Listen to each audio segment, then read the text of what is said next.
10 মাস বয়সী ফাতেমার শ্বাসকষ্টের সমস্যা হওয়ায় দেওয়া হয়েছে অক্সিজেন মাস্ক। ছোট হাতটিতেও আছে ক্যানোলা, চলছে স্যালাইন। সন্তান কোলে মা ইতির চোখে মুখে আতঙ্ক আর ভয়।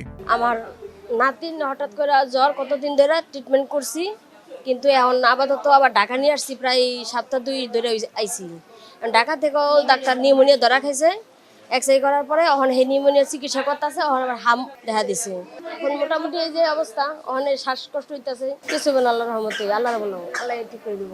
রাজধানীর সংক্রমণ ব্যাধি হাসপাতালে হাম ও হাম সন্দেহে ভর্তি বেশিরভাগ আক্রান্ত শিশুই ঢাকার বাইরে থেকে আসা। অন্য রোগের লক্ষণ নিয়ে হাসপাতালে ভর্তি থাকার পর হামে আক্রান্ত হয়েছেন তারা। ঠান্ডা কাশি নিউমোনিয়া ছিল, অনেক জায়গায় ভর্তি ছিলাম, কালুখালী ভর্তি ছিলাম, মানে বোয়ালিমোড় হাসপাতালে, রাজবাড়িতে ভর্তি ছিলাম, ফরিদপুর ভর্তি ছিলাম। অনেক ইনজেকশন হয়েছে, মানে একটু উন্নত হয় নাই।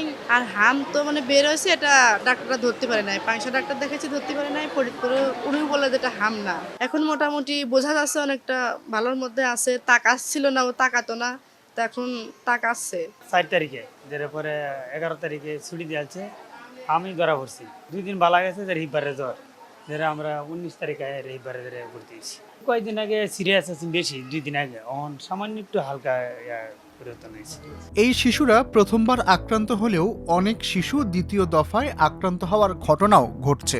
বংশাল এলাকার 9 মাসের মাহিম মাসের শুরুতে 4 দিন চিকিৎসা নিয়ে বাড়ি ফিরলেও সপ্তাহ ঘুরতে না ঘুরতেই আবারও হামে আক্রান্ত হয়ে হাসপাতালে এসেছে। পরে 1 সপ্তাহ যাবত ভালোই ছিল, মানে এরকম বাসায় বাথরুম ছিল। পরে 4-5 দিন ধরে হঠাৎ জ্বর আসছে 103-এর উপর, 3 থেকে নামতেছে না। আর 2 দিন ধরে কালকে থেকে শরীরে র্যাশ বের হয়েছে, কালকে আবার নিয়ে আসলাম ইমার্জেন্সিতে।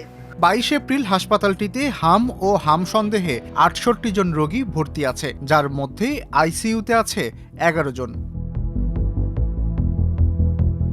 চিকিৎসক বলছেন, শিশুদের নিউমোনিয়া ও শ্বাসকষ্টের সমস্যা নিয়ে হাসপাতালটিতে আসছেন অভিভাবকেরা। হাম আক্রান্ত শিশুদের সুস্থ হওয়ার পরেও কয়েক বছর পর্যন্ত অন্য কোনো ভাইরাসজনিত রোগে আক্রান্ত হওয়ার ঝুঁকি থাকে বলেও জানিয়েছেন চিকিৎসক। বহির্বিভাগে চিকিৎসা দিয়ে বাসায় ফেরত পাঠাতে পারছি।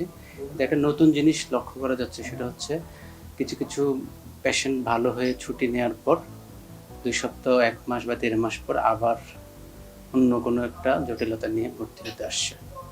এটা একটা নতুন জিনিস লক্ষ্য করা যাচ্ছে। আক্রান্ত রোগীদের শরীরে মারাত্মকভাবে রোগ প্রতিরোধ ক্ষমতা নষ্ট করে দেয়, এবং এই জন্য হাম ভালো হয়ে যাওয়ার পরেও এই রোগীগুলো অন্যান্য বিভিন্ন রকম ইনফেকশনের জন্য একটা উর্বর ভূমিতে পরিণত হয়, যে কারণে এই বাচ্চাগুলো বাসায় যাওয়ার পর 15 দিন বা 1 মাস 1.5 মাস পর অন্য একটা নতুন ইনফেকশন নিয়ে আসছে। সেক্ষেত্রেও দেখা যাচ্ছে যে নিউমোনিয়াটাই সবচেয়ে বেশি। এই চিকিৎসক বলছেন, এসব ক্ষেত্রে বাবা মায়ের সচেতনতার কোনো বিকল্প নেই। যেটা আমরা ছুটির সময় বলে দিচ্ছি প্রত্যেকটা শিশুর মা বাবাকে, যে এবারের জন্য ভালো হলেও আপনার শিশু কিন্তু আগামী কয়েক মাস থেকে কয়েক বছর পর্যন্ত কিন্তু খুব ঝুঁকিপূর্ণ অবস্থায় থাকবে। পরিষ্কারভাবে শিশুকে যত্ন নিতে হবে এবং ঠান্ডা লাগা থেকে দূরে রাখতে হবে। ভিড় এড়িয়ে চলতে হবে। যখন তখন এসে কোলে নিয়ে আদর করা যাবে না। আগে শিওর হতে হবে আমার হাত পরিষ্কার আছে, তারপর আমি কোলে নেব।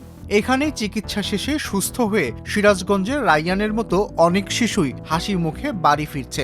বাড়ি ফেরা শিশুদেরও যত্ন প্রয়োজন। পরিষ্কার পরিচ্ছন্নতা মেনে শিশুদের বাড়তি যত্নের পরামর্শ দেওয়া হচ্ছে অভিভাবকদের। যদি 6 মাসের উপরে বাচ্চা হয়, তাকে মায়ের বুকের দুধ বা যেটাই বাইরের খাবার খাওয়া দুধ, সেটার সাথে সাথে বাসায় তৈরি পুষ্টিকর খাবার খেতে দিতে হবে, বাচ্চা যাতে ইমিউনিটি পায়। এই মুহূর্তে টিকার কোনো বিকল্প না। যে বাচ্চা 2টা টিকা নিয়েছে সেও নিবে। শুধুমাত্র কোন বাচ্চা নিবে না, যেই বাচ্চা অসুস্থ এবং যেই বাচ্চা 28 দিনের ভিতর টিকা দেওয়া হচ্ছে, এই 2 জন ছাড়া বাদবাকি সবাই 1 ডোজ করে টিকা নেবে। স্বাস্থ্য অধিদপ্তরের বিজ্ঞপ্তি অনুসারে দেশে গত 24 ঘন্টায় হামে আক্রান্ত হয়েছেন 129 জন, আর সন্দেহজনক হাম রোগীর সংখ্যা 1229। এই সময় নিশ্চিত হামে কারো মৃত্যু না হলেও সন্দেহজনক হামে মৃত্যু হয়েছে 5 জনের। এস আল আরেফিন, প্রথম আলো।